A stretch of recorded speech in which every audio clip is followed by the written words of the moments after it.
अनेक महिन्यानंतर राज्यामध्ये तब्बल 13 कोरोनाचे नवे रुग्ण आढळून आलेले आहेत। गेल्या काही महिन्यातील कोरोनाचा हा सर्वात मोठा आकडा आहे।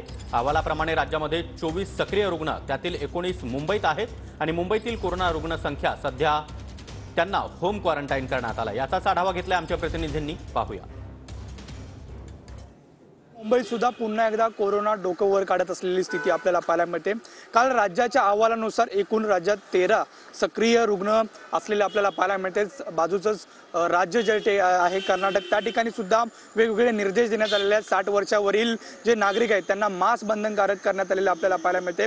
खरं तर अनेक महिन्यानंतर हा महाराष्ट्रातील सर्वात मोठा आकडा असलेला आपल्याला पाहायला मिळतो। दुहेरी आकडा असलेला आपल्याला पाहायला मिळते। केरळमधील एक नवीन व्हेरिएंट नंतर बाजूलाच असलेला हा कर्नाटक अलर्ट मोडवरती आल्यानंतर आता मुंबईत सुद्धा रुग्णांची जी संख्या आहे ती सध्या वाढलेली आपल्याला पाहायला मिळते।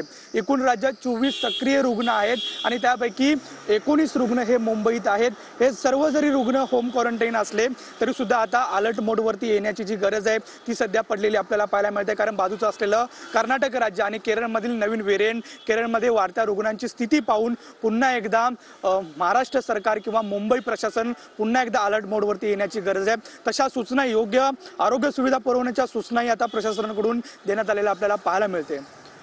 योगेश गुरवसह नंदकिशोर गावडे, TV9 मराठी, मुंबई।